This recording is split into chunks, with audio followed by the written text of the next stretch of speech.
Leila pulled her worn jacket tighter against the Mediterranean wind as she walked through the narrow streets of Porto Sereno.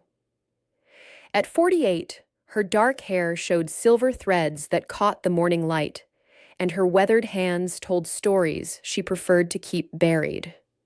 The small Italian coastal town had become her refuge 3 years ago, a place where nobody asked too many questions about her past. The fish cannery where she worked stood at the edge of the harbor, its weathered walls a testament to decades of providing jobs for the local community. Leila arrived each morning at 7 sharp, punched her time card, and disappeared into the rhythmic work of processing the daily catch. Her colleagues knew her as a reliable worker who kept to herself, someone who spoke Italian with a slight accent they couldn't quite place. "Buongiorno, Leila," called Maria Rossi from the sorting station.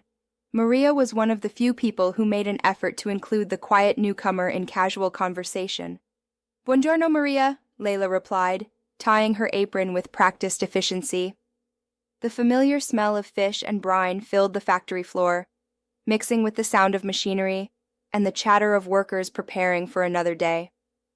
As she took her position at the packaging line, Leila's hands moved automatically through the motions she'd learned over 3 years of steady employment. Pack, seal, label, stack. The repetitive work allowed her mind to wander, though she tried to keep her thoughts focused on the present rather than dwelling on memories that still caused her chest to tighten. Through the factory's salt-stained windows, she could see the harbor where fishing boats bobbed gently in the morning calm. Porto Sereno was the kind of place where everyone knew everyone else's business, where the arrival of a stranger was noted and discussed over morning coffee. When Leila had first arrived, she told people she was a widow from the north looking for a fresh start. It wasn't entirely a lie, though the complete truth was far more complicated. The morning shift progressed with its usual rhythm until the lunch whistle blew at noon. While most workers gathered in the small break room to share homemade meals and local gossip, Leila preferred to take her modest sandwich outside. She found a spot on the loading dock where she could eat in peace while watching the harbor activity. The view from the dock encompassed the entire bay, from the colorful houses climbing the hillsides to the open Mediterranean stretching toward the horizon. It was during these quiet moments that Leila sometimes allowed herself to remember who she used to be. Before Porto Sereno, before she'd chosen the safety of anonymity over the calling that had once defined her life. 3 years ago, she had been someone else entirely. Her name was the same, but her purpose had been different. She'd worked with international rescue organizations, coordinating operations that saved lives in the treacherous waters between North Africa and Europe. Her expertise in maritime rescue had been recognized across the Mediterranean, and she'd led teams that pulled thousands of desperate migrants from sinking boats and dangerous seas. That life had ended abruptly after an operation that went catastrophically wrong. Even now, sitting in the peaceful harbor of Porto Sereno, Leila could feel her pulse quicken as fragments of that final mission intruded on her thoughts. The screaming winds, the capsized vessel, the impossible choices that had haunted her dreams for 3 years. She'd saved 19 people that day, but lost 12 others, including 2 children, whose faces she could still see clearly when she closed her eyes. The official investigation had cleared her of any wrongdoing, concluding that weather conditions and equipment failure had made rescue impossible for those who didn't survive. But Leila couldn't accept that verdict. She'd replayed every decision, every second of that operation, searching for the moment when she might have done something different. The psychological weight of that failure had eventually crushed her spirit for the work she'd once loved. After 15 years of successful rescues, one terrible day had convinced her that she was no longer fit to hold other people's lives in her hands. She'd submitted her resignation, liquidated her savings, and disappeared into the quiet anonymity of a small Italian town, where her past couldn't follow. Now, as she bit into her simple lunch of bread and cheese, Leila tried to focus on the peaceful routine that had replaced her former life of urgency and life-or-death decisions. The work at the cannery was honest and predictable. She earned enough to rent a small apartment above the bakery, bought groceries at the local market, and spent her evenings reading or taking long walks along the shore. The factory whistle would blow again in 30 minutes, calling her back to the packaging line for the afternoon shift. Tomorrow would bring another identical day, and the day after that would be the same. It was the kind of existence that would have suffocated her younger self, but at 48, after everything she'd experienced, Leila found comfort in the mundane predictability. She was finishing the last bite of her sandwich when something on the horizon caught her attention. A small dark spot against the blue expanse of sea, too far away to identify clearly, but moving in a way that seemed somehow wrong. Leila set down her water bottle and shaded her eyes with her hand, trying to get a better look. The spot was definitely a boat, but it was moving erratically, listing to one side in a manner that suggested serious problems. Even at this distance, something about its movement pattern triggered alarm bells in Leila's mind. She'd seen too many vessels in distress to mistake the signs, even from miles away. Other workers were beginning to emerge from the factory for their own lunch breaks, chatting and laughing as they spread out across the dock and surrounding area. None of them seemed to notice the distant boat that had captured Leila's attention. To them, it was probably just another fishing vessel going about its business. But Leila's trained eye saw something different. The boat was too small for its apparent passenger load, riding too low in the water. Its course was inconsistent, suggesting either mechanical failure or a crew struggling to maintain control. Most importantly, it was heading directly toward the rocky coastline east of Porto Sereno, an area notorious for sharp underwater formations that had claimed numerous vessels over the years. She stood up from her spot on the dock, her heart beginning to beat faster as old instincts awakened. The boat was still several miles away, but if her assessment was correct, the people aboard were in serious danger. The Italian Coast Guard station was located 40 kilometers north, too far away to respond quickly to an emergency in these waters. Leila, che cosa guardi? Maria's voice broke through her concentration. What are you looking at? Leila pointed toward the horizon. That boat. Do you see it? Something's wrong. Maria squinted in the direction Leila indicated, but shook her head. I don't see anything unusual. Just fishing boats. The difference in their observations highlighted something Leila had tried to forget: her ability to read maritime situations that others would miss. It was a skill developed through years of experience, training that had saved countless lives but had also led to the disaster that ended her career. The lunch whistle would blow soon, calling everyone back to work. In the normal course of events, Leila would return to her position at the packaging line, complete her shift, and walk home to her quiet apartment. She'd managed to maintain that routine for 3 years, avoiding any situation that might pull her back into the world she'd left behind. But as she watched the distant boat struggle against the Mediterranean swells, Leila realized that some instincts couldn't be suppressed forever. The training that had once made her one of the most effective rescue coordinators in the region was still there, dormant, but intact. And right now, that training was telling her that people were about to die unless someone acted quickly. The question was whether she had the courage to become that someone again. Chapter 2. Recognition. Leila borrowed a pair of binoculars from the factory's equipment room, telling the supervisor she wanted to check on the weather conditions for her evening walk. Through the magnified lenses, her worst fears were confirmed. The boat was an overloaded wooden vessel, clearly not designed for open water navigation. She could make out dozens of figures crowded on deck, far too many for the boat's size. Even more alarming, the vessel was taking on water. She could see people bailing with containers and buckets, their movements becoming increasingly frantic as they fought a losing battle against the sea. The boat's engine was clearly struggling, producing black smoke that indicated serious mechanical problems. "Madonna mia," she whispered, lowering the binoculars with trembling hands. This was exactly the kind of emergency she'd responded to dozens of times during her years with the rescue organizations. Overloaded migrant boats, desperately fleeing poverty or persecution, often fell victim to unscrupulous smugglers who provided unseaworthy vessels for the dangerous Mediterranean crossing. The passengers were usually families, men, women, children, and elderly people who had risked everything for the chance of a better life. Through the binoculars, she could see that this boat was following the same tragic pattern. The overcrowding, the obvious lack of safety equipment, the route that would bring them close to dangerous coastal rocks, it all pointed to another human trafficking operation that had provided desperate people with a death trap instead of transportation. Leila checked her watch. The Coast Guard would need at least 2 hours to reach this location, even if they dispatched a vessel immediately.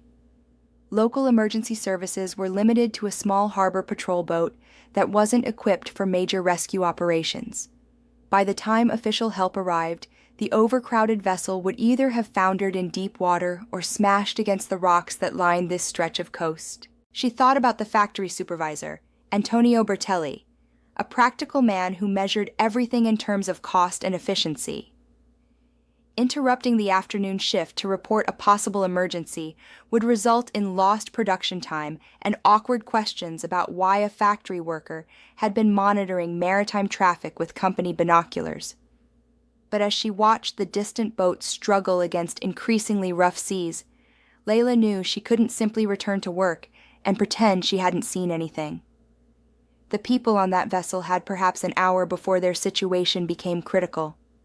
Someone needed to act, and she was the only person in Porto Sereno with the knowledge and experience necessary to coordinate an effective response. The lunch whistle blew, and workers began filing back into the factory. Leila remained on the dock, binoculars still trained on the horizon, her mind racing through possibilities.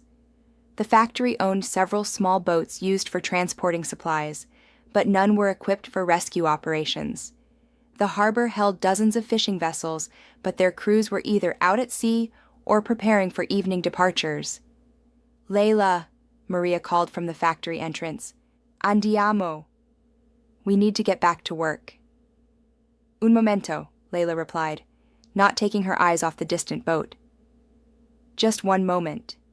She needed help, but explaining the situation would require revealing knowledge and instincts that didn't fit with her carefully constructed identity as a simple factory worker. For 3 years, she'd avoided any situation that might expose her background or draw attention to her past experience. But watching the overcrowded boat struggle against the Mediterranean waves, Leila realized that her self-imposed exile might have to end. The choice was simple: maintain her anonymity and let 30 or 40 people drown, or risk exposure by acting on knowledge that could save their lives. The decision, when it came, felt inevitable. She'd spent 3 years running from the memory of 12 people she couldn't save. She wouldn't add 30 more to that list. Leila hurried toward the factory office, her mind already working through the logistics of mounting a rescue operation with limited resources and no official authority. She would need boats, experienced crew members, and some way to coordinate the effort without triggering bureaucratic delays that could prove fatal. Most importantly, she would need to convince Antonio Bertelli that his fish cannery should become the temporary headquarters for an unauthorized maritime rescue operation. The thought of explaining herself to the supervisor made her stomach tighten with anxiety. But as she pushed through the factory doors, Leila reminded herself that she'd once coordinated operations involving multiple nations, dozens of vessels, and hundreds of lives. Convincing one Italian businessman to help save drowning refugees couldn't be more difficult than that. She was about to find out whether 3 years of quiet anonymity had cost her the ability to command authority in a crisis. Antonio Bertelli was reviewing production schedules in his cramped office when Leila knocked on the door. A heavy-set man in his 50s, he'd inherited the cannery from his father and prided himself on running a profitable operation despite competition from larger companies. He looked up from his paperwork with the expression of someone whose afternoon was about to be interrupted by a problem he didn't want to handle. "Leila, what is it? The shift has already started, and you're needed on the line." "Signor Bertelli, there's an emergency developing in the harbor. A boat full of people is in serious trouble, and they'll die unless we act quickly." Antonio's expression shifted from annoyance to skepticism. What boat? I haven't heard anything from the Coast Guard or Harbor Patrol. Leila moved to the window that overlooked the harbor, pointing toward the horizon where the struggling vessel was still visible as a dark speck against the blue water. Out there. It's overloaded and taking on water. They have maybe an hour before it sinks. Antonio followed her gaze, squinting at the distant waters. I don't see anything unusual. And even if there is a boat in trouble, that's a matter for the authorities, not for a fish cannery. The authorities are too far away, Leila insisted, her voice taking on an urgency that surprised them both. The Coast Guard is based in Livorno, 2 hours from here. Those people will be dead before help arrives. And what exactly do you expect me to do about it? Antonio spread his hands in a gesture of helplessness. I run a business, not a rescue service. We have quotas to meet and contracts to fulfill. Leila took a deep breath, knowing that her next words would change everything about her carefully constructed life in Porto Sereno. I have experience with maritime rescue operations. If you let me use your boats and coordinate with local fishing vessels, we can mount an effective rescue effort. Antonio stared at her with the expression of someone who just discovered that his quiet factory worker was actually a secret agent. Experience? What kind of experience? I worked with international rescue organizations for 15 years. I've coordinated operations that saved thousands of lives in situations exactly like this one. The silence that followed stretched uncomfortably as Antonio processed this revelation. When he finally spoke, his voice carried a mixture of confusion and suspicion. You're telling me that you've been working on my packaging line for 3 years when you're actually some kind of expert rescue coordinator? I was, Leila corrected. I left that work 3 years ago for personal reasons. But right now, there are 30 or 40 people out there who are going to drown unless someone with experience takes charge. Antonio moved to his desk and picked up the phone. I should call the Coast Guard and let them handle this properly. By all means, call them, Leila said. But while you're waiting for them to arrive, let me take a boat out to assess the situation. If I'm wrong about the emergency, you've lost 1 afternoon of my labor. If I'm right, you'll have helped save dozens of lives. Through the office window, they could see the distant boat more clearly now as it drifted closer to shore. Even without binoculars, its erratic movement and low position in the water suggested serious problems. Antonio set down the phone and looked directly at Leila for the first time since she'd entered his office. What he saw was a woman whose entire demeanor had changed from the quiet, deferential employee he'd known for 3 years. Her posture was straighter, her voice carried natural authority, and her eyes held the focused intensity of someone accustomed to making life-or-death decisions. If you're lying to me about your experience, and someone gets hurt because of this, he began. If I do nothing, and those people drown, I'll have to live with that for the rest of my life, Leila interrupted. I've already carried that weight once. I won't do it again. The reference to her past failure hung in the air between them, a glimpse of the pain that had driven her to seek anonymity in Porto Sereno. Antonio studied her face, perhaps recognizing the look of someone who'd seen too much and lost too much to be casual about human life. Finally, he reached for his jacket. Show me this boat. If you're right about the emergency, we'll discuss what can be done. As they walked toward the harbor, Leila felt the weight of 3 years lifting from her shoulders. She was about to step back into the world she'd left behind, with all its risks and responsibilities. But watching the distant boat struggle against the Mediterranean swells, she knew there was no other choice. The question now was whether her skills had remained sharp enough to save the lives that hung in the balance. Chapter 3. The Decision.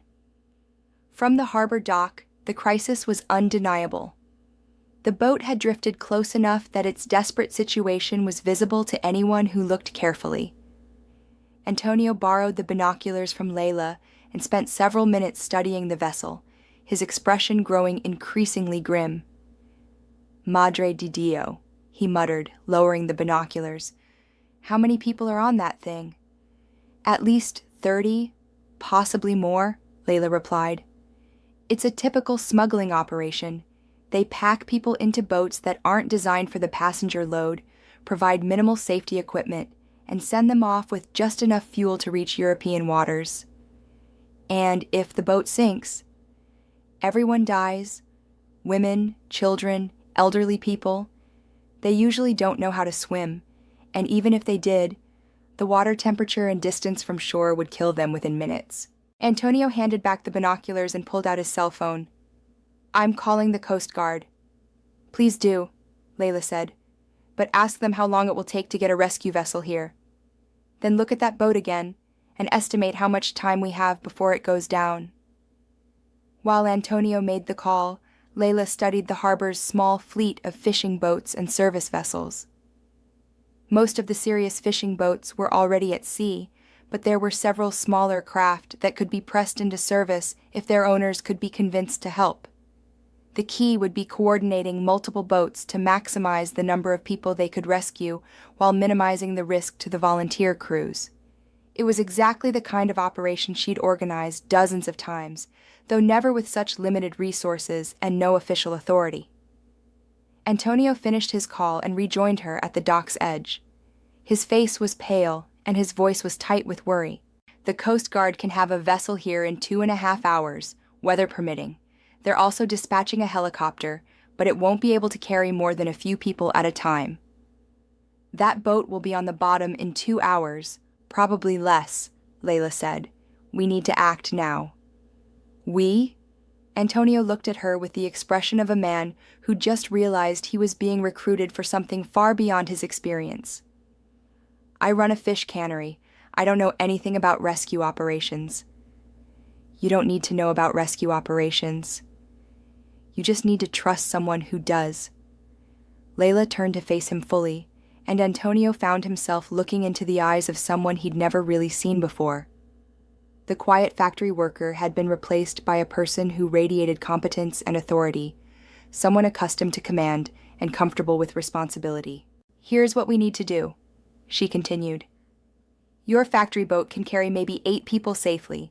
We'll need at least 4 more vessels to evacuate everyone from that boat. I can see 3 fishing boats in the harbor that aren't being used right now, plus Marco Benedetti's supply boat.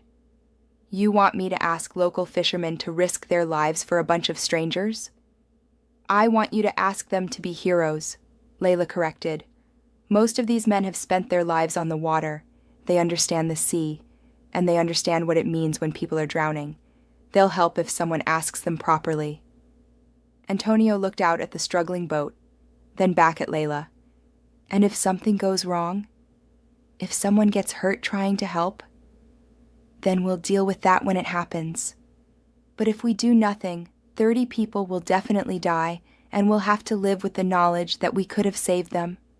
The weight of decision pressed down on Antonio's shoulders. He was a businessman, accustomed to calculated risks and predictable outcomes. What Leila was proposing was neither calculated nor predictable. It was a leap of faith based on the expertise of a woman whose background he'd just learned about. But as he watched the distant boat through the binoculars one more time, Antonio realized that some decisions transcended normal business calculations. The people on that vessel weren't numbers on a balance sheet or variables in a profit equation. They were human beings facing death, and he had the power to help save them. What do you need me to do? He asked finally. Relief flooded through Leila's chest, followed immediately by the familiar rush of adrenaline that came with launching a rescue operation. First, we need to gather boats and crews. Can you talk to the fishermen while I assess our resources? I'll do my best. Most of these men have known me since I was a child. If I ask them to help, they'll listen. Good. Tell them we'll need volunteers who are comfortable in rough water and willing to follow orders from someone they don't know. We'll have one chance to do this right. As Antonio hurried off to recruit volunteer crews, Leila allowed herself a moment to absorb what was happening. 3 years ago, she'd sworn never to put herself in charge of other people's lives again. The memory of her final mission still haunted her dreams, and the weight of that failure had convinced her that she wasn't fit to make life-or-death decisions. But watching the overcrowded boat struggle against the Mediterranean swells, Leila realized that some responsibilities couldn't be abandoned forever. The skills she'd developed over 15 years of successful operations were still intact, and right now, those skills represented the only hope for the desperate people struggling to stay afloat several miles from shore. She thought about the 12 people she'd failed to save 3 years ago, their faces still clear in her memory. Then she thought about the 30 or more people on the distant boat, facing the same desperate situation. This time she had advance warning. This time she had resources and volunteers. This time she might be able to tip the balance in favor of life instead of death. Leila pulled out her phone and began making calls to former colleagues who might be able to provide advice or assistance. She contacted local emergency services to ensure medical support would be available when the rescued people reached shore. She mentally reviewed weather conditions, tidal patterns, and the logistics of coordinating multiple rescue boats. For the first time in 3 years, Leila was fully alive again. Her training and experience focused on the challenge that had always defined her: the race between human determination and the unforgiving sea. The outcome was far from certain, but she would give everything she had to ensure that this time the sea would not win. Within 30 minutes, a small crowd had gathered at the harbor dock. Word of the emergency had spread through Porto Sereno's tight-knit community with the speed that only small towns could achieve. Antonio had managed to convince 4 boat owners to volunteer their vessels and services, while others had come simply to see what was happening. Marco Benedetti, who owned the largest of the volunteer boats, was a weather-beaten man in his 60s who'd spent his entire life on Mediterranean waters. He listened carefully as Leila explained the situation, his experienced eyes already assessing wind conditions and sea state. "The water's rough today," he observed. "Getting close enough to transfer people will be dangerous, especially if they're panicking." "That's why we need experienced crews," Leila replied. "People who understand how to approach a vessel in distress without making the situation worse." Giuseppe Romano, a younger fisherman whose father had been lost at sea 15 years earlier, stepped forward. "My boat can take maybe 6 people. I'm willing to help, but I want to understand what we're getting into." Leila appreciated his directness. Unlike her former operations with trained rescue personnel, she was now working with volunteers who had every right to understand the risks they were taking. "The boat we're trying to reach is severely overloaded and taking on water," she explained. "The people aboard are likely to be frightened and possibly panicked. Some may not know how to swim. Our job is to get them off that boat and safely to shore before it sinks." "What about the authorities?" asked Elena Ricci, an older woman whose husband operated one of the volunteer vessels. "Shouldn't we wait for the Coast Guard?" "The Coast Guard won't arrive in time," Leila said simply. "By the time they reach the scene, we'll be recovering bodies instead of saving lives." A sobering silence fell over the group as the reality of the situation sank in. These were people who'd lived by the sea their entire lives, and they understood its power to take lives quickly and without warning. Silvio Marchetti, the youngest of the volunteer boat operators, broke the silence. "What do you need us to do?" Leila felt a familiar surge of confidence as she shifted into the role she'd once played dozens of times. The uncertainty of the past 3 years faded away, replaced by the clarity that came with having a clear mission and the tools to accomplish it. "We'll approach in formation," she began, her voice carrying the authority of someone accustomed to command. "Marco's boat will take the lead since it's the largest and most stable. Giuseppe and Silvio will approach from the port and starboard sides.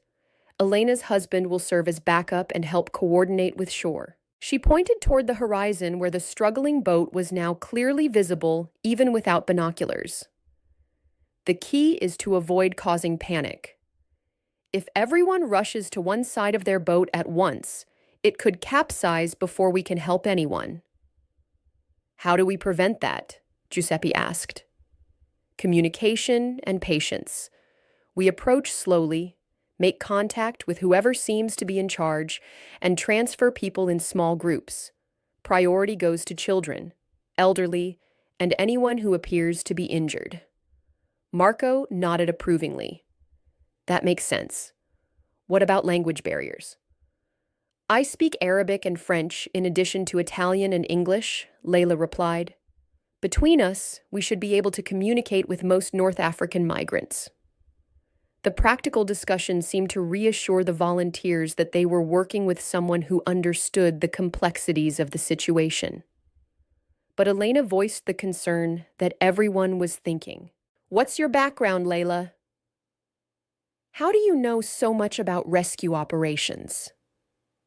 It was the question Leila had been dreading, but knew was inevitable. These people were about to risk their lives based on her expertise, and they deserved to understand why they should trust her judgment. I worked for 15 years with international rescue organizations, she said. I've coordinated operations throughout the Mediterranean, from Spain to Greece. I've participated in rescues involving thousands of people. Why didn't you ever mention this before? Marco asked. You've been working at the cannery for 3 years, and nobody knew you had this kind of experience. Leila hesitated, then decided that partial truth was better than evasion.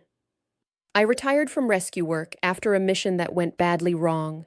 People died who shouldn't have, and I needed to step away from that responsibility. The admission hung in the air, acknowledging both her expertise and her vulnerability. It was Giuseppe who broke the silence with the practical question that mattered most. Are you ready to take on that responsibility again? Leila looked out at the distant boat, now noticeably lower in the water than it had been an hour earlier. She thought about the faces she couldn't save 3 years ago, and the faces that were depending on her decisions right now. Yes, she said simply. I'm ready. The volunteers began preparing their boats with the efficient movements of people who'd spent their lives working on the water. Life jackets were distributed, communication equipment was checked, and fuel tanks were topped off. Leila coordinated the effort while maintaining radio contact with emergency services on shore. As the small fleet prepared to depart, word of the rescue effort had spread throughout Porto Sereno. Dozens of townspeople gathered at the harbor to watch the boats head out to sea, many offering prayers or words of encouragement to the volunteers. Dr. Sarah Mitchell, an English expatriate who served as the town's only physician, approached Leila with a medical kit. I'll be standing by at the clinic, she said. Radio ahead if anyone needs immediate medical attention. Thank you, Leila replied, grateful for the professional support. We'll likely need treatment for dehydration, exposure, and possibly some injuries. As the boats prepared to cast off, Antonio approached Leila with obvious concern. Are you sure about this? If something goes wrong. Something has already gone wrong, Leila interrupted, pointing toward the horizon. Our job is to make it right. The boats left the harbor in formation, their engines churning the water as they headed toward the open Mediterranean. Behind them, the people of Porto Sereno watched from the shore, hoping and praying that their neighbors would return safely with the desperate souls they'd set out to save. For Leila, sitting in the bow of Marco's boat with salt spray stinging her face, it felt like awakening from a 3-year dream. The fears and doubts that had driven her into exile were still there, but they were overwhelmed by the immediate urgency of the mission ahead. 30 people were counting on her expertise to live through the next 2 hours. This time, she was determined not to let them down. The small flotilla of rescue boats made good time across the choppy Mediterranean waters, but as they drew closer to the distressed vessel, the true scope of the crisis became terrifyingly clear. The boat was listing heavily to port, riding so low in the water that waves were washing over the gunwales with every swell. Through binoculars, Leila could see the desperation of the people crowded aboard. Men were bailing frantically with anything they could find: bottles, cooking pots, their bare hands. Women clutched children against their chests, their faces etched with terror. Several elderly passengers appeared to be sitting in water that had already flooded the boat's bottom. "Madonna Santissima," Marco whispered, his experienced eye immediately recognizing how critical the situation had become. "That thing's going down in minutes, not hours." Leila keyed her radio to contact the other boats in their small fleet. "All vessels. This is Leila on lead boat. The target vessel is in immediate danger of sinking. We need to begin transfer operations immediately upon arrival."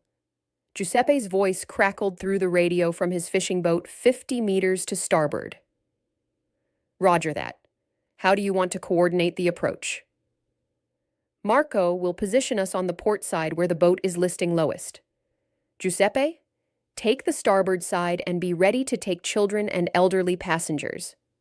Silvio, position yourself as close as possible to the stern. That's where the engine failure seems to be affecting stability." As they closed the final distance, Leila could hear sounds that would haunt her dreams for years to come: children crying, people shouting in multiple languages, the sound of water pouring into a vessel that was fighting a losing battle against the sea. The overcrowded boat held at least 35 people, more than her initial estimate. They were a mix of ages and nationalities, united only by their desperation and their trust in a vessel that was clearly unfit for the journey they'd attempted. Many appeared to be families traveling together, their belongings reduced to small plastic bags that they clutched even as water rose around their feet. "Prepare to come alongside," Leila called to Marco. "Keep the engine in gear and be ready to move quickly if their boat shifts unexpectedly." The approach required all of Marco's skill as a boat handler. The sinking vessel was wallowing unpredictably in the swells, its movements made erratic by the water that had flooded its hull. Getting close enough to transfer passengers without causing a collision that could sink both boats required perfect timing and precise control. As Marco's boat moved within arm's reach of the distressed vessel, Leila called out in Arabic to the frightened passengers, "We're here to help. Stay calm and we'll get everyone to safety." A middle-aged man who appeared to be serving as spokesman for the group responded in broken Italian, "Please help us. The boat is sinking. There are children." "We see the children," Leila replied, switching to Arabic to communicate more clearly. "We're going to take everyone off, but you need to help us do this safely. Can you organize people into small groups?" The man nodded and began speaking rapidly to the other passengers. Despite their fear, they showed remarkable discipline as families with small children moved toward the edge of the boat closest to the rescue vessels. The transfer process was agonizingly slow and dangerous. The sinking boat pitched and rolled with each wave, making it nearly impossible to maintain a stable connection between vessels. Leila found herself leaning far over the side of Marco's boat, grabbing the hands of terrified passengers and pulling them to safety one by one. The first to come aboard were a mother and her infant son, both soaked and shivering from the water that had been washing over their boat for hours. The woman clutched her baby protectively, her eyes wide with exhaustion and fear. "You're safe now," Leila told her in Arabic, wrapping them both in a blanket that Marco had provided. "We'll get you to shore and to medical help." Next came an elderly man who could barely stand, supported by two younger relatives who refused to leave his side. Giuseppe's boat had moved in close enough to take several children, their small faces streaked with tears and salt water as gentle hands lifted them from danger to safety. But even as the rescue progressed, Leila could see they were losing the race against time. The distressed boat was settling deeper into the water with each passing minute, and the remaining passengers were being forced to crowd into an ever smaller space as the sea claimed more of their vessel.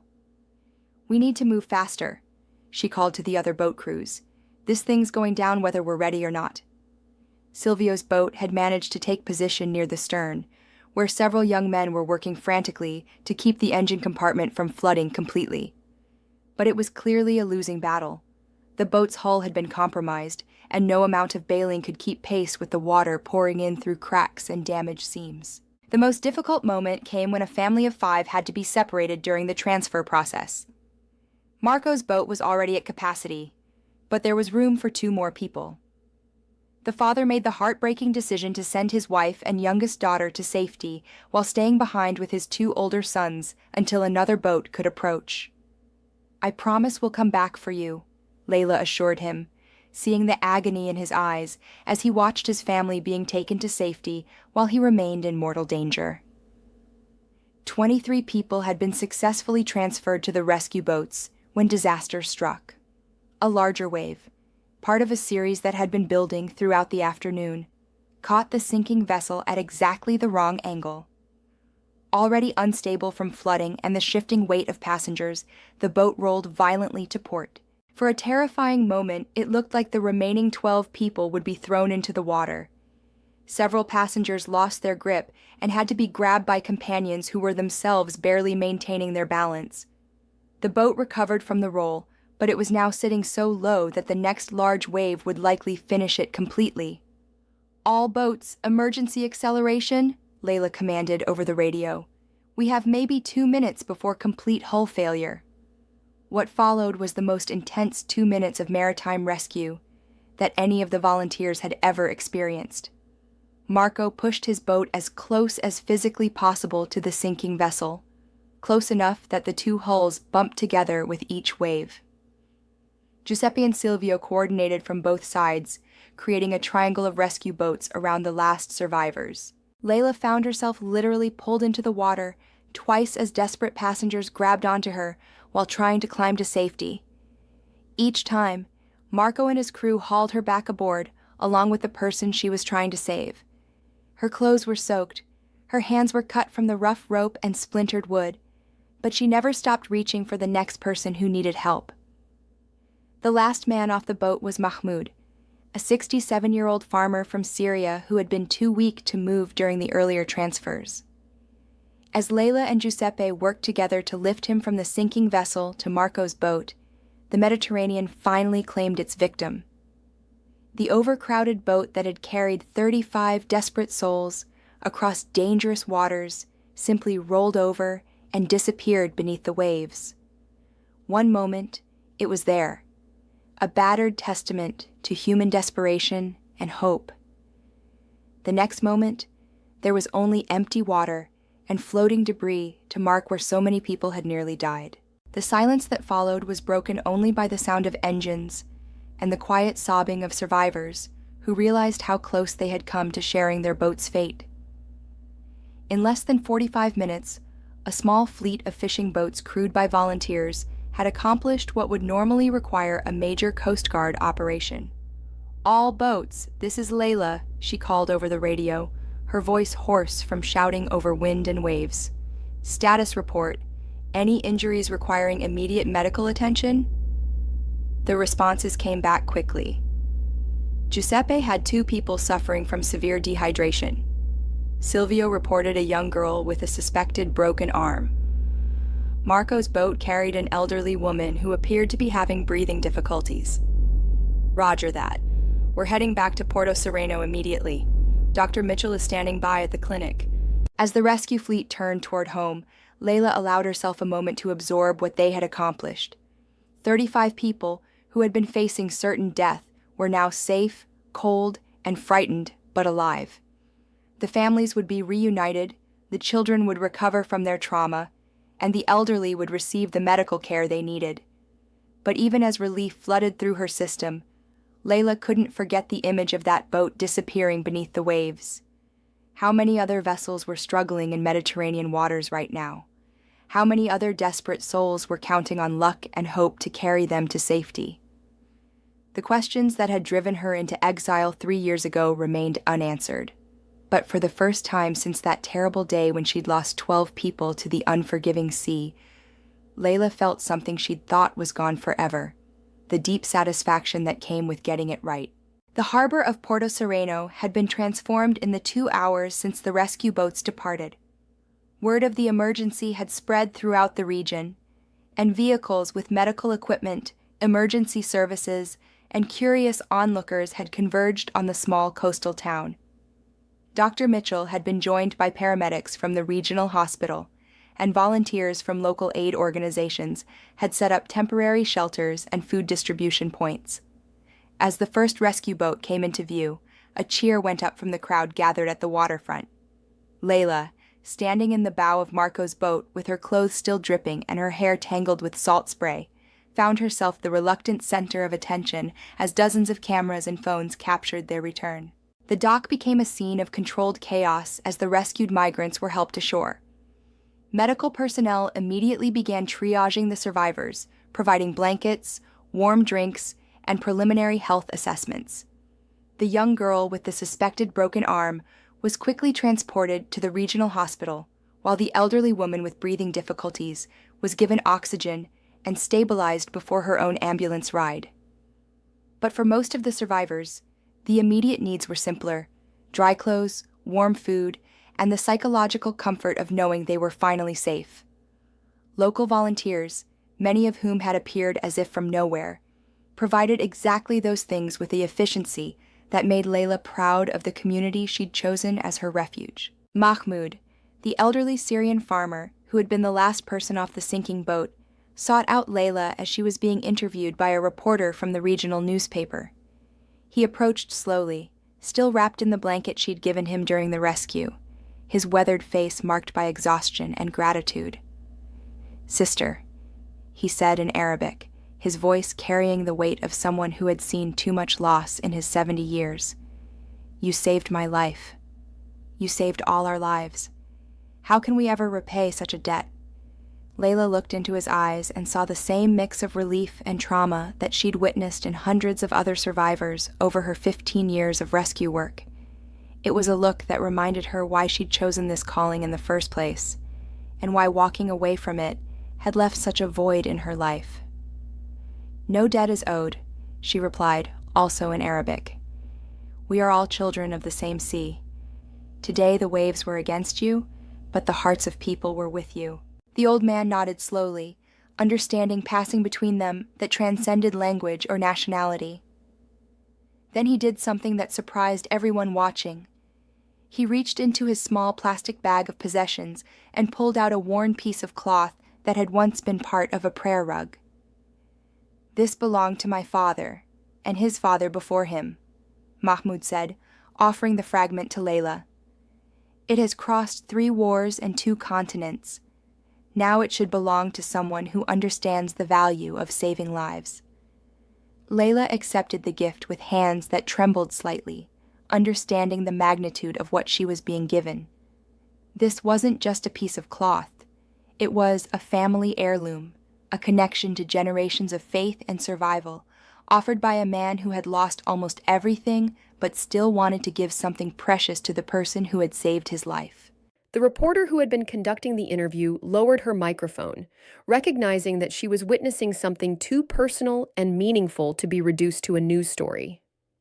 Around them, the organized chaos of the rescue aftermath continued, but for a moment, the connection between the rescuer and the rescued created a pocket of quiet in the storm. "Thank you," Leila said simply, knowing that no words could adequately express what the gift meant to her. Antonio Bertelli, who had been coordinating with emergency services and local authorities, approached as the formal interview concluded. His expression mixed pride, concern, and something approaching awe as he looked at the woman who had worked anonymously in his cannery for 3 years. "The Coast Guard wants to debrief you about the rescue," he said, "and there are reporters from national news outlets asking for interviews. Plus, the mayor wants to present you with some kind of citizen's medal at a formal ceremony." Leila felt the familiar tightness in her chest that came with unwanted attention. For 3 years, she'd cultivated anonymity as carefully as other people cultivated gardens. The thought of national media coverage and formal ceremonies made her want to disappear back into the crowd of volunteers and pretend she'd played no special role in the day's events. "I don't need medals or ceremonies," she said. "We did what needed to be done." "What we did?" Antonio raised an eyebrow. "Leila, without your expertise and leadership, those people would be dead right now. Marco told me about the coordination, the way you organized the approach, the risks you took personally to get people off that boat. That wasn't just good luck or amateur heroics." Before Leila could respond, Giuseppe Romano appeared at her side, his face still flushed with adrenaline from the rescue operation. Behind him were Marco, Silvio, and Elena, the volunteers who had risked their own lives based on her instructions and their faith in her expertise. "We've been talking," Giuseppe said, "and we want you to know something. What happened out there today, that was real leadership.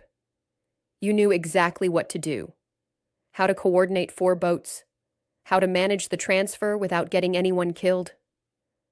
Where did you really learn to do that?" The question hung in the air, surrounded by the noise of ongoing rescue operations, but somehow creating its own space of expectation. These people had followed her orders without question, had trusted their lives and the lives of refugees to her judgment. They deserved more than the careful half-truths she'd been offering. Leila looked around at the faces waiting for her answer. The volunteers who had trusted her, the survivors who owed their lives to the operation she'd coordinated, the townspeople who had watched their quiet neighbor transform into someone they'd never suspected existed. "I was a rescue coordinator for Mare Nostrum and several other international operations," she said finally. "For 15 years, I organized and led rescue missions throughout the Mediterranean. I've been part of operations that saved over 8,000 lives." The admission settled over the group like a physical presence. Marco, who had captained boats in these waters for 40 years, whistled softly under his breath. "8,000 lives," he repeated, "and you've been working at the cannery, fixing fish?" "I retired from rescue work 3 years ago after a mission that went wrong," Leila continued. 12 people died because I made the wrong decisions at the wrong time. I came to Porto Sereno to get away from that responsibility." "But you couldn't really get away from it, could you?" This came from Dr. Mitchell, who had approached quietly after finishing her treatment of the most serious medical cases. "Today, when you saw people in danger, you became who you really are again." Leila considered the observation, thinking about the moment when she'd made the decision to act despite 3 years of determined anonymity. "I tried to convince myself that I could be someone else, that I could just be a factory worker living a quiet life. But when I saw that boat..." "You remembered that some skills are too important to waste," Giuseppe finished. "And some responsibilities are too important to abandon." The conversation was interrupted by the arrival of Captain Maria Santos from the Italian Coast Guard, who had just landed via helicopter to conduct the official debriefing. A woman in her 40s with the bearing of someone accustomed to command, she approached Leila with the professional courtesy that one expert extends to another. "Leila, I understand you coordinated the rescue operation that saved 35 lives today. I'd like to discuss the details of that operation, both for our official report and to understand how a civilian response was organized so effectively." As they walked toward the Coast Guard's temporary command post, Captain Santos continued, "We've reviewed the radio communications and spoken with the volunteer boat crews. The level of coordination and tactical awareness you demonstrated is quite remarkable. Where did you acquire that training?" "Mare Nostrum primarily," Leila replied. "Also operations with Doctors Without Borders, the International Rescue Committee, and several EU-sponsored programs." Captain Santos stopped walking and turned to face her directly. "Mare Nostrum? You're that Leila, the coordinator who led the operation that rescued 2,400 people during the Lampedusa crisis?" Leila nodded, feeling exposed in a way she hadn't experienced since leaving her former life behind. Her reputation in rescue circles had been significant enough that people remembered her name and her operations 3 years after her retirement. Captain Santos, I'd prefer that my background not become public knowledge. I came to Porto Sereno specifically to avoid the attention that came with my former work. I understand your desire for privacy, Santos replied carefully, but what you accomplished today is going to attract attention whether you want it or not. 35 lives saved by a civilian organized operation using fishing boats and volunteer crews. That's exactly the kind of story that media outlets love. As if to prove her point, a news van from a national television network pulled up to the harbor, followed quickly by 2 more vehicles carrying reporters and camera crews. The story of the dramatic rescue was already spreading beyond the confines of Porto Sereno, carried by social media posts and local news reports that were being picked up by larger outlets. Leila watched the arriving media with the same sinking feeling she'd experienced when stepping back into the world of maritime rescue. She'd spent 3 years building a quiet life, and in the space of a single afternoon, that carefully constructed anonymity was crumbling around her. But as she looked back toward the harbor where volunteers were still helping survivors get settled in temporary shelters, Leila realized that some things were more important than privacy. 35 people were alive because she'd been willing to step out of the shadows and use the skills she'd tried so hard to abandon. The question now was whether she was ready to step fully back into the light with all the responsibilities and challenges that would bring. The debriefing with Captain Santos lasted 2 hours, during which Leila provided a detailed account of the rescue operation that would become a case study in civilian maritime response. The Coast Guard captain was impressed not only by the successful outcome, but by the tactical sophistication that had made it possible.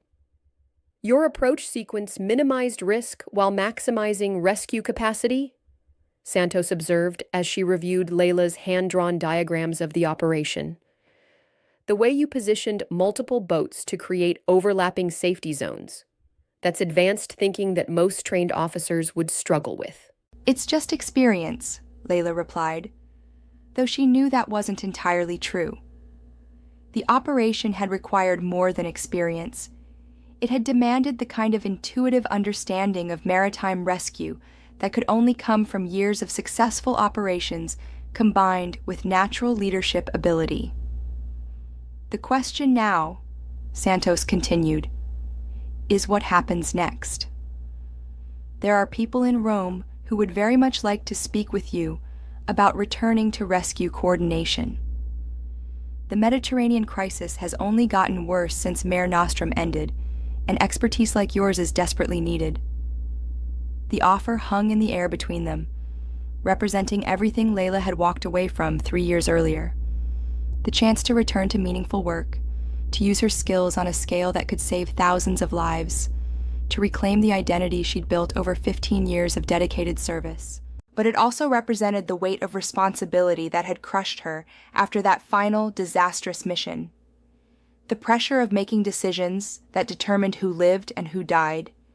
The sleepless nights spent reviewing operations and searching for better approaches. The emotional toll of carrying other people's survival on her shoulders. I appreciate the offer, Captain, but I'm not ready to return to that level of responsibility, Leila said finally. Today was an emergency situation that required immediate action. That's different from choosing to take on the systematic burden of coordination work. Santos studied her with the understanding of someone who had also carried the weight of life and death decisions. What happened 3 years ago that made you step away? Your record with Mare Nostrum was exceptional. I've read the reports. Leila had been dreading this question, but she owed an honest answer to someone who understood the work she'd done. There was a storm that came up faster than predicted. We had boats in the water trying to reach an overloaded vessel, and I had to make a choice about whether to continue the rescue or pull back to safety. She paused, the memory still sharp enough to cause physical pain. I chose to continue. 19 people were saved, but 12 others died when their section of the boat broke apart during the rescue attempt. The official investigation cleared me, but I know that if I'd made different decisions, those 12 people would still be alive. And now? Santos asked gently. Do you think you made the wrong choice?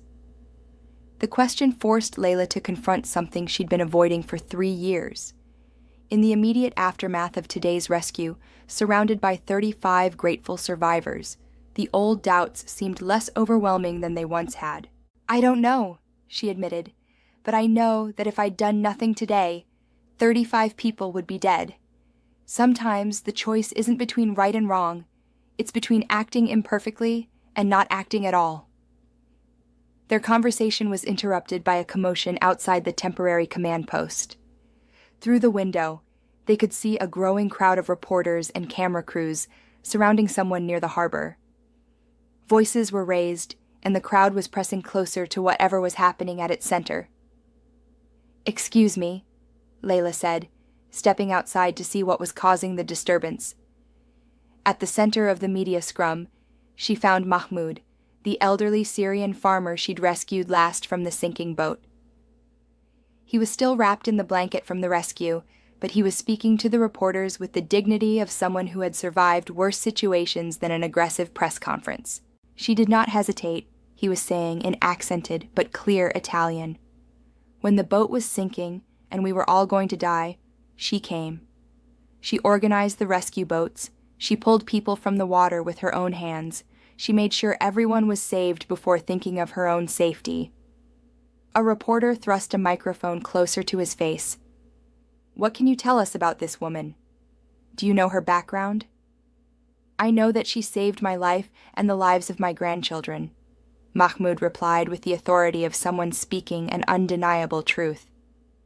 I know that when people were drowning, she acted like someone who had done this many times before. I know that without her, you would be writing a different story today. Leila tried to retreat back into the command post, but her movement caught the attention of the reporters. Within seconds, the entire media crowd had swiveled toward her, cameras and microphones creating a wall of attention that felt suffocating after 3 years of carefully maintained anonymity. Leila, can you comment on the rescue operation? Is it true you have experience with international rescue organizations?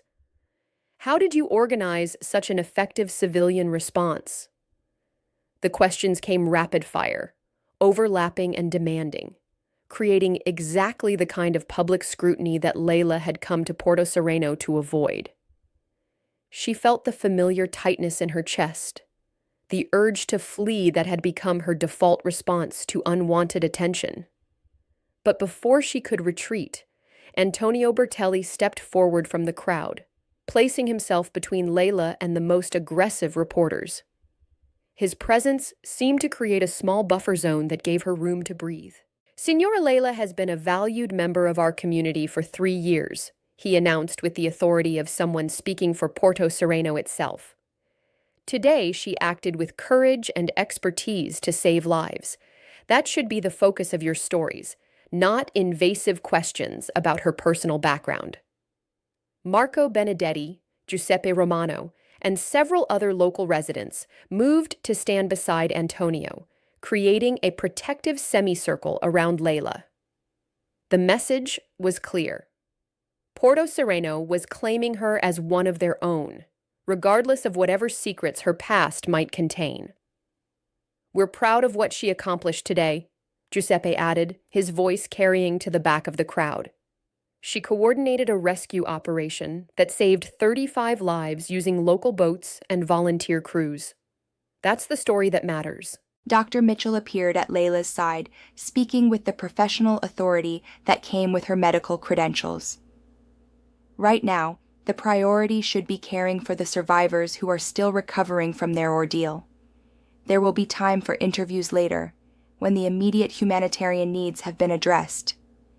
The reporters continued to call out questions, but the protective circle of local residents began moving slowly toward the harbor area where the survivors were being cared for.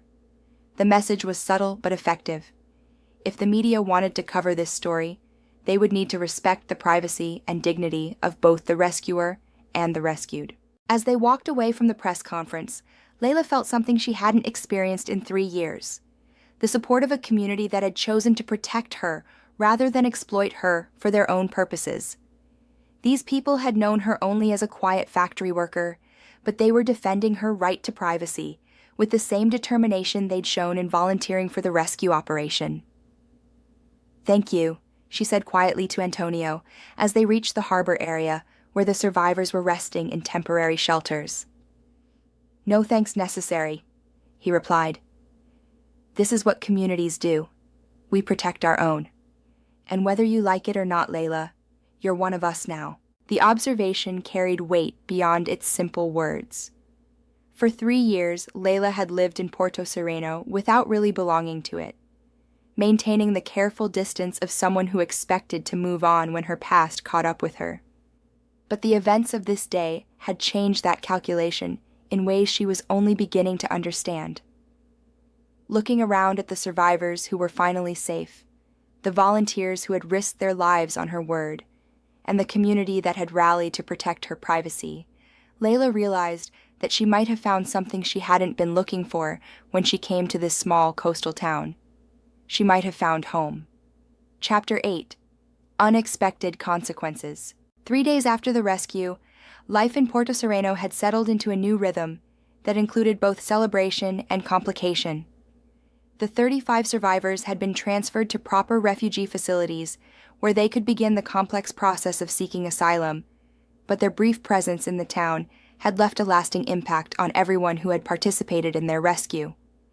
Leila returned to work at the cannery, attempting to resume the quiet routine that had defined her life for 3 years. But the protective anonymity she had cultivated was irretrievably lost. Workers who had barely acknowledged her existence now sought her out during breaks, asking about her rescue experience and her background. The comfortable invisibility she had maintained was replaced by a constant awareness of being watched and evaluated. The media attention, despite Antonio's efforts to manage it, had spiraled beyond local control. The story of the dramatic rescue had been picked up by national news outlets, and reporters were still arriving in Porto Sereno, hoping to interview the mysterious woman who had coordinated the civilian operation. Several had offered substantial sums for exclusive access to her story. More troubling were the phone calls that had begun reaching the cannery's main number. International rescue organizations, government agencies, and nonprofit groups were all trying to contact her. The offers ranged from consulting positions to full-time coordination roles, each one representing a door back into the world she had deliberately left behind. "Leila, there's another call for you," Maria announced during the morning break, holding the factory phone with an expression of confused importance. "This one says he's from the European Union's Maritime Rescue Coordination Center." Leila took the phone with a familiar sense of dread. Each call represented another person who had discovered her location and wanted something from her, usually her expertise, always her commitment to return to the work that had once defined her life. "This is Leila." "Ms. Leila, this is Director Klaus Weber from the EU's Mediterranean Rescue Coordination Center in Brussels. I'm calling to discuss a position that I believe would interest you greatly." "I appreciate the call, Director Weber, but I'm not currently seeking employment in rescue coordination. Please, just hear me out.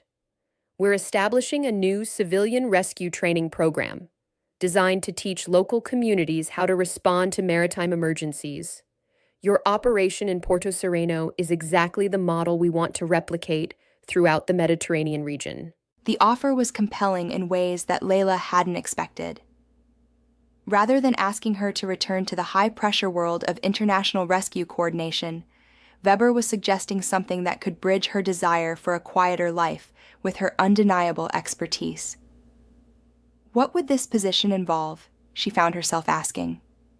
You would travel to coastal communities throughout Italy, Spain, and Greece, teaching local boat owners and fishermen how to organize effective rescue responses. The goal is to create a network of trained civilian responders who can act quickly in emergencies while official services are en route. The idea had obvious merit. If properly implemented, such a program could save thousands of lives by reducing response times and increasing rescue capacity. It would also provide an alternative to the kind of centralized operations that had led to her breakdown 3 years earlier. I would need to consider this carefully, Leila said, and I would have conditions about how such a program would be structured and managed. Of course. Would you be willing to meet with our planning committee? We could arrange a consultation that would allow you to evaluate the program while we assess your interest. As Leila ended the call, she realized that the simple choice between returning to rescue work or remaining anonymous was becoming more complex. The rescue 3 days earlier had demonstrated that her skills were still sharp and her instincts still reliable, but it had also shown her something else, that expertise came with responsibility, and that responsibility didn't disappear just because she chose to ignore it. The afternoon brought an unexpected visitor to the cannery.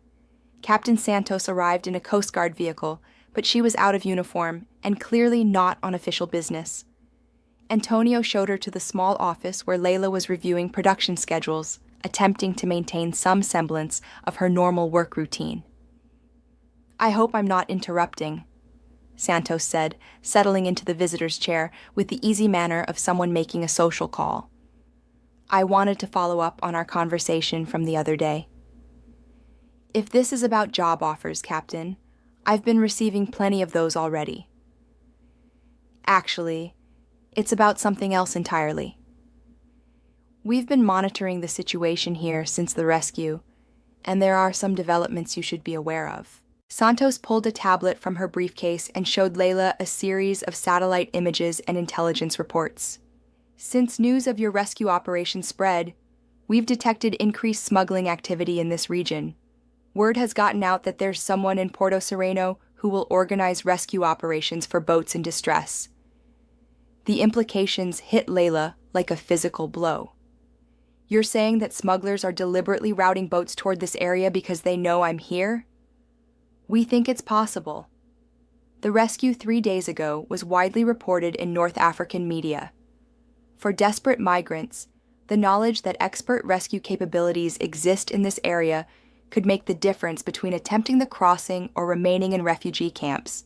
Leila stared at the intelligence reports, feeling the weight of unintended consequences settling on her shoulders.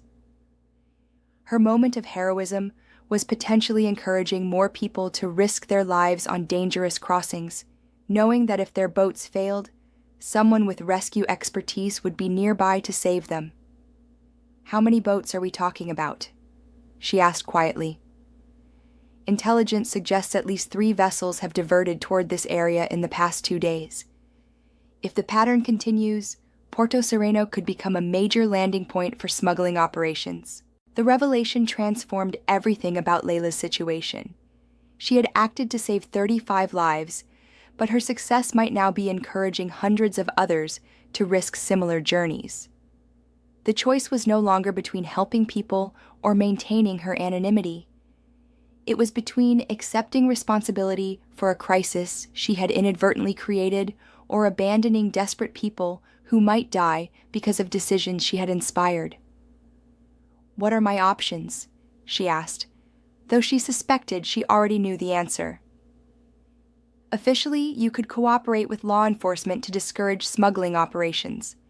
Unofficially, you could work with us to establish proper rescue protocols that save lives without encouraging dangerous crossings." Santos leaned forward, her expression serious. "Leila, whether you wanted it or not, you're now a factor in Mediterranean rescue operations. The question is whether you'll help us manage that responsibility or leave us to deal with the consequences of your fame." That evening, Leila walked alone along the shore of Porto Sereno, trying to process the weight of decisions she had never intended to make.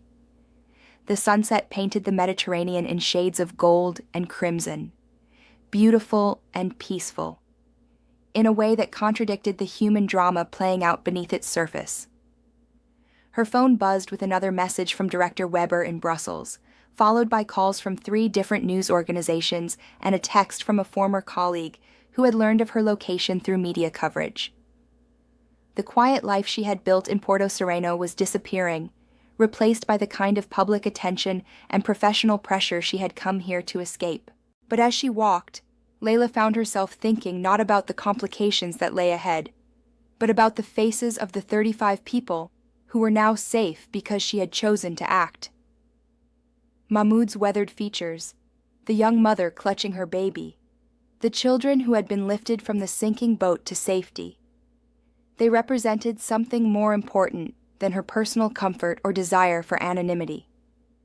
At the end of the harbor, where the breakwater extended into deep water, Leila stopped and pulled out the fragment of prayer rug that Mahmoud had given her. The worn cloth represented generations of faith and survival, passed down through family lines that had endured wars, displacement, and the desperate hope for something better. Looking out at the Mediterranean, where other boats might even now be struggling toward the safety of European shores, Leila realized that some responsibilities couldn't be abandoned, even when accepting them meant giving up the peace she had sought for 3 years. The question was no longer whether she would return to rescue work, but how she would do so in a way that honored both the people who needed her help and the lessons she had learned from her previous failures. As darkness fell over Porto Sereno, Leila began to plan her return to the world she had left behind, knowing that this time she would have to find a way to succeed, not just in saving lives, but in building something sustainable from the wreckage of her former career. 2 weeks after the rescue, Leila found herself in Brussels, sitting across from Director Klaus Weber in the European Union's gleaming headquarters building. The contrast with her simple life in Porto Sereno couldn't have been greater. Polished conference rooms instead of factory floors, policy documents instead of fish processing schedules, the weight of continental responsibility instead of comfortable anonymity. Weber was a meticulous man in his 50s who spoke with the careful precision of someone accustomed to international diplomacy. He had spent the morning outlining the proposed civilian rescue training program, and Leila was impressed, despite her reservations about returning to this world. The core concept is decentralized response capability, Weber explained, gesturing toward a map of the Mediterranean that showed current rescue resources and response times. Rather than relying solely on official Coast Guard services, we want to create a network of trained civilian responders who can provide immediate assistance while professional help is en route. It's a sound concept, Leila agreed, studying the logistics that such a program would require. But implementation will be complex. You'll need standardized training protocols, communication systems, legal frameworks for civilian rescue operations, and ongoing support for volunteer crews. Exactly why we need someone with your experience to design and oversee the program. Your operation in Porto Sereno demonstrated that properly coordinated civilian rescues can be as effective as official operations. The offer was compelling, but Leila had learned to look beyond immediate enthusiasm to potential complications. What about liability issues?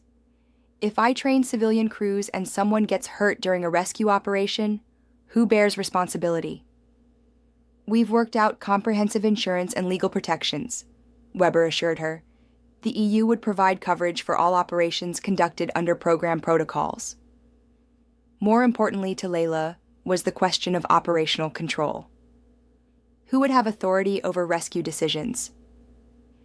If I train local crews but don't have command authority during actual operations, people could die because of poor coordination. Weber consulted his notes before responding. That's one of the details we need to work out. We're proposing a hybrid model where you would serve as regional coordinator with authority to direct operations during active rescues. The conversation continued for 2 hours, covering everything from training curricula to equipment specifications, to the psychological support that would be necessary for volunteer crews dealing with traumatic situations. By the end of the meeting, Leila had a clear picture of both the program's potential and its challenges. I need time to consider this, she said finally, and I have conditions that would need to be met before I could accept. What kind of conditions? First, I want operational independence. If I'm going to be responsible for training and coordinating rescue operations, I need authority to make decisions without bureaucratic interference. Weber nodded. That seems reasonable. What else? Second, I want the program to include psychological support for both volunteer crews and survivors. Rescue work takes a toll that most people don't anticipate. Also reasonable. Is there anything else? Leila hesitated, then decided to voice the concern that had been growing since her conversation with Captain Santos. I want assurance that the program won't inadvertently encourage more dangerous crossings. If smugglers start advertising improved rescue capabilities as a selling point, we could end up causing more deaths than we prevent. This question clearly struck at the heart of complex policy issues that went far beyond rescue operations. Weber was quiet for several moments before responding.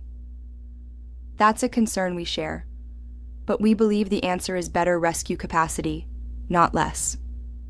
People are going to attempt these crossings regardless of what rescue resources exist.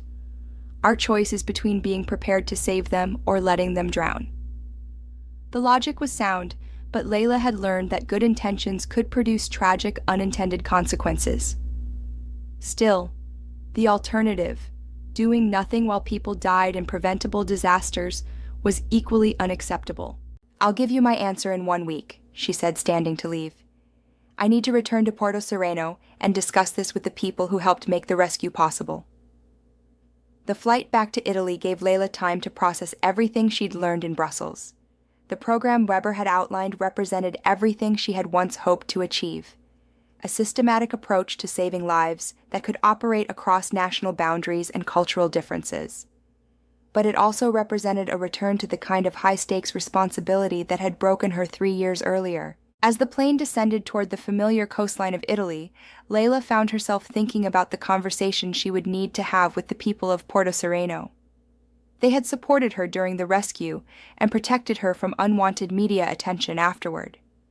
Now she needed to explain that her presence in their town might bring ongoing complications, and that she was considering leaving to take on responsibilities that could affect the entire Mediterranean region.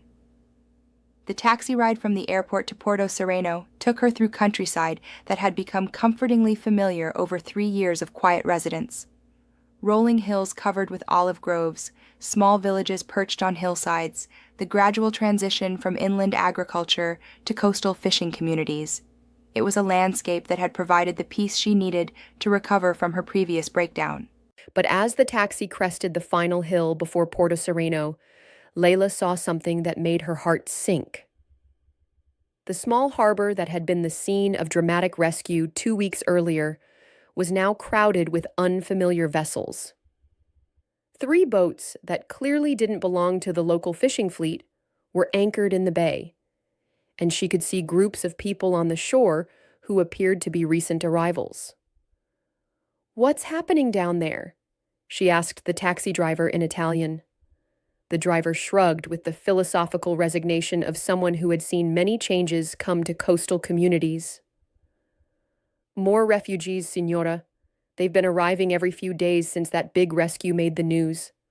The town doesn't know what to do with them all." As they drove into Porto Sereno's main street, the extent of the situation became clear. The small town that had efficiently handled 35 survivors 2 weeks earlier was now struggling with more than 100 recent arrivals. Temporary shelters had been set up in the school gymnasium and church hall, but the community's resources were clearly stretched beyond capacity. Leila paid the taxi driver and walked toward the harbor, where she could see Antonio Bertelli in animated conversation with several men she didn't recognize. His gestures suggested frustration, and his voice carried the tone of someone dealing with problems that had grown beyond his ability to manage. "Leila!" Maria Rossi spotted her first, hurrying over with obvious relief. "Thank God you're back. We need help." "What's the situation?" 3 more boats have arrived since you left for Brussels. The first one came 5 days ago with 42 people, then another with 38. This morning's boat had 51, including a dozen children. The numbers were staggering for a community the size of Porto Sereno. Even major cities would struggle to accommodate such a sudden influx of refugees, and this small coastal town was being overwhelmed by the very success of the rescue operation Leila had coordinated. Where are they all staying? Wherever we can put them. The school, the church, private homes for the families with small children. Dr. Mitchell has been working around the clock treating dehydration and exhaustion. The mayor is trying to coordinate with regional authorities, but the paperwork alone is taking days. As Maria spoke, Leila could see the strain that the ongoing crisis was placing on the community. These were good people who had responded generously to an emergency, but they weren't equipped to handle what was becoming a continuous flow of desperate migrants. Antonio noticed her arrival and approached with the expression of someone who had been hoping for help, but wasn't sure what kind of help was possible. "Leila, we have a problem. Actually, we have several problems, and they're all getting worse. Tell me." "The Coast Guard says more boats are coming. Intelligence reports suggest that word has spread throughout North Africa about the successful rescue here. Smugglers are advertising Porto Sereno as a safe destination where expert rescue capabilities exist." This confirmed Captain Santos's warning about unintended consequences, but on a scale that Leila hadn't anticipated. Her single act of heroism was creating a chain reaction that threatened to overwhelm the very community that had supported her. "What do you need me to do?" Antonio's laugh was bitter. "That's the problem. I don't know. We can't handle this many people, but we can't turn them away either. The regional government is talking about setting up official refugee facilities, but that will take months. In the meantime, we're drowning." The irony of his word choice wasn't lost on either of them. 2 weeks ago, they had prevented 35 people from literally drowning. Now the town itself was drowning in the humanitarian crisis that had resulted from that success. "There's something else," Antonio continued. "The European Union called this morning. They want to establish Porto Sereno as a pilot site for their new civilian rescue training program. Apparently, someone recommended us after a successful operation here recently." Leila felt the convergence of forces that seemed determined to reshape her life whether she wanted it or not. The EU program she had just spent 2 days evaluating in Brussels was being proposed for implementation in the very town where she had sought refuge from such responsibilities. "What did you tell them?" "That I needed to discuss it with the person who organized the rescue operation. The question is, are you willing to take on that kind of responsibility again?" Before Leila could answer, the sound of a helicopter approaching from the sea drew their attention skyward. A Coast Guard aircraft was approaching the harbor, and they could see it was carrying external cargo that appeared to be emergency supplies. Captain Santos emerged from the helicopter as it landed in the town square, approaching Leila with the brisk efficiency of someone dealing with a developing crisis. "Ms. Leila, we need to talk. The situation here has become a regional concern, and there are decisions that need to be made quickly." As they walked toward the temporary command post that had been established in the town hall, Santos outlined the scope of what was developing. "Intelligence suggests that at least 6 more boats are en route to this area. If the current pattern continues, you could see 300 new arrivals within the next week." The numbers were beyond anything that Porto Sereno could handle, even with outside assistance. But they also represented hundreds of people whose lives might depend on the rescue capabilities that had made this small town famous throughout the smuggling networks of North Africa. "What are my options?" Leila asked, though she was beginning to suspect that her choices had already been made by circumstances beyond her control. "You can work with us to establish proper protocols for handling this influx, or you can watch the situation deteriorate into a humanitarian disaster that will make international headlines for all the wrong reasons." As they reached the town hall, where maps and communication equipment had transformed the mayor's office into a crisis management center, Leila realized that her attempt to escape responsibility had only led her back to an even greater version of the same challenge. The question was no longer whether she would return to rescue work, but whether she could create something sustainable from the chaos that her moment of heroism had unleashed. The emergency meeting that convened in Porto Sereno's town hall that evening included representatives from multiple agencies, levels of government, and international organizations. What had begun as a local rescue operation 2 weeks earlier had escalated into a test case for European migration policy and civilian rescue capabilities. Leila found herself at the center of discussions that would have seemed impossible during her quiet years as a factory worker. Regional officials wanted to understand how the rescue had been organized so successfully. EU representatives were eager to implement their training program. Italian Coast Guard officers needed coordination protocols for ongoing arrivals. Local community leaders were desperately seeking solutions for problems that threatened to overwhelm their town's capacity. The fundamental issue, Mayor Francesco Lombardi explained to the assembled group, is that we've become a magnet for smuggling operations without having the infrastructure to handle the results. Porto Sereno was chosen for its isolation and lack of official monitoring. Now that same isolation makes it impossible for us to manage the humanitarian crisis we're facing. Captain Santos pulled up satellite imagery showing boat movements across the Mediterranean. Intelligence indicates that smuggling networks have specifically redirected operations toward this area based on the successful rescue 2 weeks ago. They're advertising Porto Sereno as a destination where expert help is available if boats encounter problems. Director Weber, who had flown in from Brussels specifically for this meeting, leaned forward with obvious interest. This is exactly why we need the civilian rescue training program. If communities throughout the region had proper rescue capabilities, smugglers couldn't exploit the concentration of expertise in any single location. That's a long-term solution, Mayor Lombardi replied. What do we do about the boats that are coming here this week? The question hung in the air as everyone looked toward Leila, recognizing that she was the only person present with the experience necessary to coordinate effective responses to multiple simultaneous emergencies. We need to establish sustainable protocols, she said finally, not just for rescue operations, but for everything that follows: medical triage, temporary housing, processing procedures, integration support. She moved to the map that showed Porto Sereno's harbor and surrounding coastline.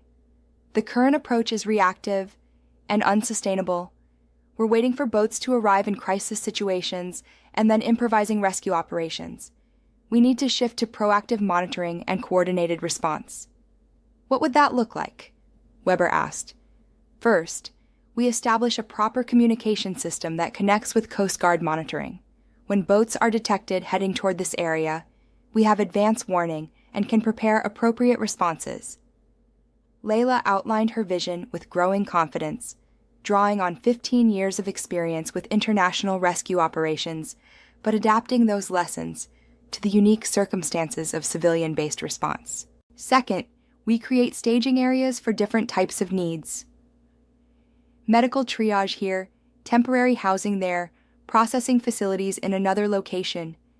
Instead of overwhelming any single facility, we distribute the load across multiple resources. And third, she continued, turning to face the group, we establish the training program Director Weber has proposed, but we use Porto Sereno as both the training headquarters and the first operational site. Other communities can learn from what we develop here, but they'll also be able to provide support when our capacity is exceeded. The proposal represented a fundamental shift from ad hoc emergency response to systematic crisis management. It would require significant resources, coordination between multiple agencies, and ongoing commitment from the local community. Antonio, who had been quietly listening from the back of the room, spoke up with the practical concerns of someone who would have to live with the consequences of whatever decisions were made. This sounds like you're proposing to turn Porto Sereno into a permanent refugee processing center. What happens to our fishing industry, our tourism, our normal life as a small coastal town? It was a fair question that went to the heart of what such a program would mean for the community that had welcomed Leila and supported her during the rescue operation. The goal isn't to overwhelm your community, Leila replied. It's to create sustainable systems that can handle emergencies without destroying normal life. If we do this right, the training center and processing facilities will provide employment for local residents while building capabilities that protect both migrants and the community. Dr. Mitchell, who had been treating rescued migrants for 2 weeks, raised another practical concern. What about medical resources? I'm already overwhelmed with current caseloads. If this program brings even more people requiring treatment, medical support would be a core component, Weber assured her. The EU program includes funding for expanded clinical facilities and additional medical personnel.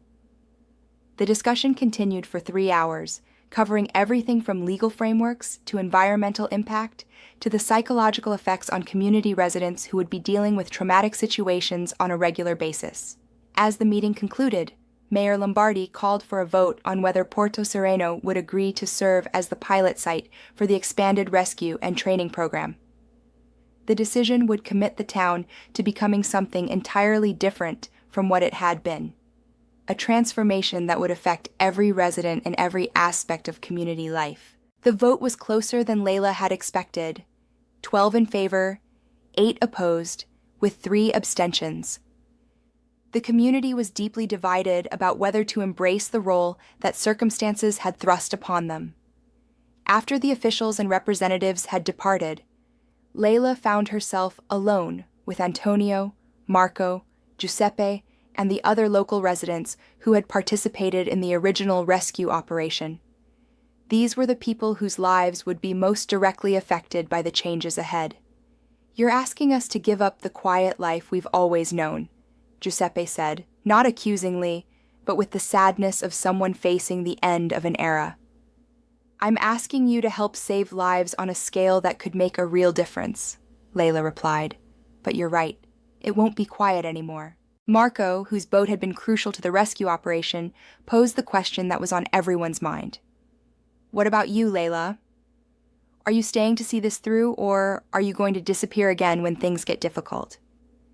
It was a fair challenge from people who had trusted her once and were being asked to trust her again with the future of their community. Leila thought about the choices that had brought her to this moment, the decision to leave rescue work 3 years ago, the decision to act during the emergency 2 weeks ago, and now the decision about whether to commit to something larger and more complex than anything she had previously attempted. "I'm staying," she said finally. "If Porto Sereno is willing to become something new, then I'm willing to help build it." The commitment felt both terrifying and liberating. For 3 years, she had tried to escape the responsibilities that came with her expertise. Now she was choosing to embrace an even greater responsibility, but on terms that might allow her to succeed where she had previously failed. As the group dispersed into the Mediterranean night, Leila walked alone to the harbor where the rescue had taken place 2 weeks earlier. The water was calm now, reflecting stars and harbor lights in gentle patterns that belied the human drama that had played out on its surface. Tomorrow would bring new challenges, new boats, new lives hanging in the balance.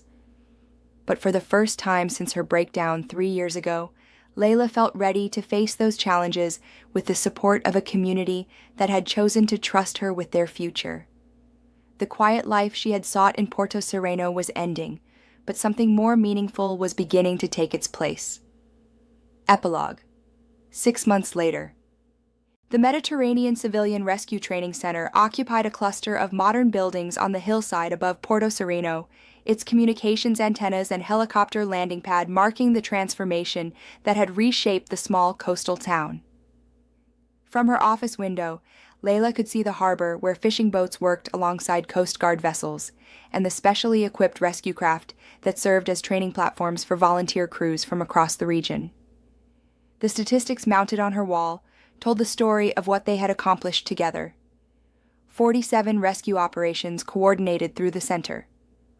Over 800 lives saved by civilian crews trained in Porto Sereno's programs. 23 coastal communities throughout Italy, Spain, and Greece now equipped with standardized rescue protocols and communication systems. But the numbers only captured part of what had changed. The real transformation was visible in the faces of the people who had embraced roles they never expected to play.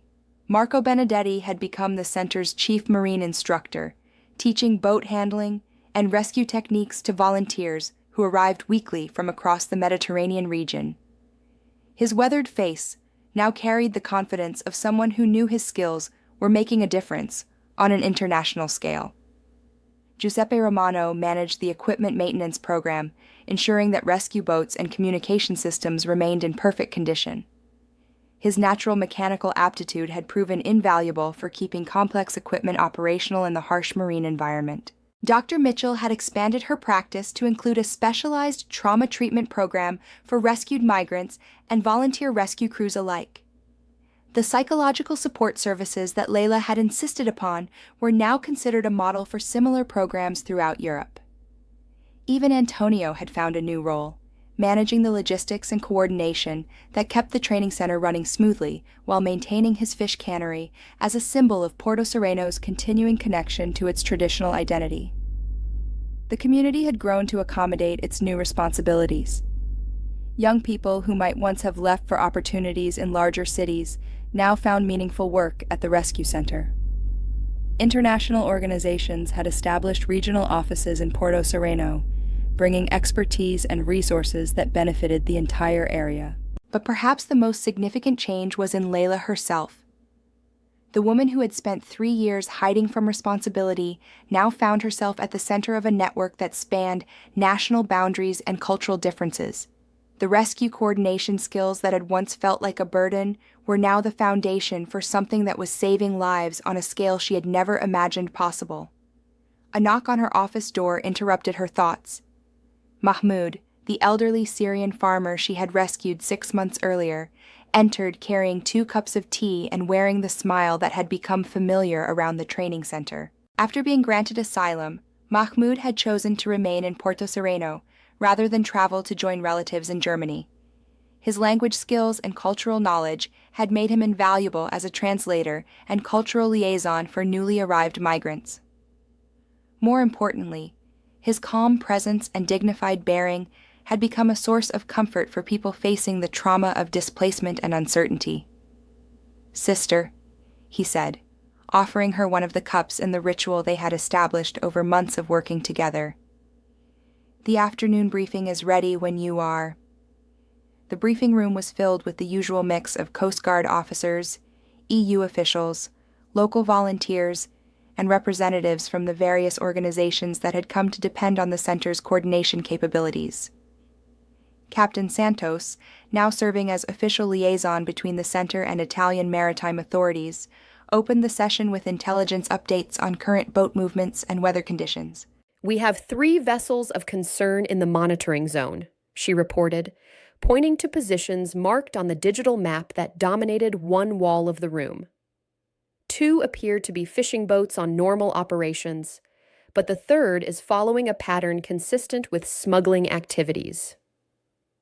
Leila studied the tracking data with the analytical eye that had been sharpened by 6 months of constant practice. Distance from shore, estimated passenger load, and mechanical condition all suggest this could develop into an emergency situation within the next 12 hours. "Agreed," Santos replied. "We're positioning Coast Guard assets for rapid response, but weather conditions may require civilian support if a rescue becomes necessary." The discussion that followed demonstrated how dramatically rescue operations had evolved since the desperate improvisation of 6 months earlier. Weather routing, communication protocols, medical support staging, and post-rescue processing were now handled with the efficiency of a system that had been tested dozens of times. But beneath the professional competence, Leila never forgot that they were discussing human lives hanging in the balance. Each boat represented families who had risked everything for the chance of safety and opportunity. Each rescue operation was someone's desperate hope for survival. As the briefing concluded and teams dispersed to their various responsibilities, Leila allowed herself a moment to reflect on the journey that had brought her to this point. The rescue that had exposed her identity 6 months ago had led to responsibilities greater than any she had previously carried. But it had also led to something she had never expected to find again: the satisfaction of work that mattered. Her phone buzzed with a message from Director Weber in Brussels. The success of the Porto Sereno program had attracted attention at the highest levels of European government, and there were discussions about expanding similar centers throughout the Mediterranean region. The work she had helped create was becoming a model for humanitarian response that could save thousands of additional lives. But as Leila prepared to leave her office for the evening, her thoughts weren't focused on policy implications or international recognition. Instead, she was thinking about tomorrow's training session with new volunteers from Sicily, about the boat that might need rescue during the night, about the practical details of work that had reclaimed her life and given her a purpose worthy of the skills she had developed over decades of experience. The sunset over Porto Sereno painted the Mediterranean in familiar shades of gold and crimson, beautiful and eternal, despite all the human drama that played out on its surface. Fishing boats were returning from their daily work, their lights beginning to twinkle as darkness approached. Among them, barely visible against the horizon, Leila could see the distinctive profile of a Coast Guard vessel, maintaining its patient watch for boats that might need help. The sea that had once seemed like an enemy to be fought now felt like a partner in work that honored both its power and the courage of those who crossed its waters in search of hope. As she walked home through streets that had become busier and more international but still retained the essential character of a small coastal community, Leila reflected on the unexpected ways that life could come full circle. 3 years ago, she had fled to Porto Sereno to escape the weight of responsibility and the memory of failure. Now she carried greater responsibility than ever before, but it no longer felt like a burden. The community that had given her refuge had also given her the support necessary to transform personal expertise into collective capability. The work would continue tomorrow and the day after that, and for as long as desperate people needed help crossing the dangerous waters that separated them from safety.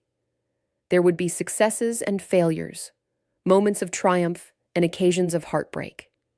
But for the first time since that terrible day 3 years ago when 12 people died under her command, Leila felt confident that the work they were doing honored both the people they saved and the people they couldn't save. The quiet life she had sought in Porto Sereno had become something entirely different, but also something infinitely more meaningful. In learning to save others, she had finally learned to save herself. In the distance, a helicopter was approaching from the direction of the open Mediterranean, its lights cutting through the gathering darkness as it carried either rescued survivors or the crews who had brought them to safety.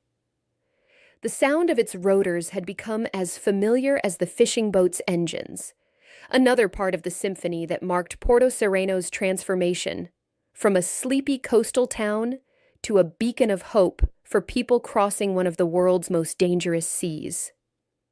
Leila paused at her apartment door, listening to that sound and remembering the first helicopter that had brought Captain Santos to coordinate with her rescue operation 6 months ago. So much had changed since then, but the essential truth remained the same. When people were drowning, someone had to be ready to help. Tonight, tomorrow, and for all the nights and days to come, Porto Sereno would be ready. And Leila, who had once lost herself in the weight of impossible choices, had found her way home by learning that the only impossible choice was the choice to do nothing. The Mediterranean stretched endlessly toward distant shores where other stories of hope and desperation were unfolding. But here, in this small town that had chosen to become something greater than itself, the sea had finally met its match in the determination of people who refused to let it win. And that, Leila thought as she climbed the stairs to her apartment, was a victory worth building a life around. If this story touched you, don't forget to like, comment, and subscribe. We'd love to hear what inspired you the most. And where in the world are you watching from? Let us know below.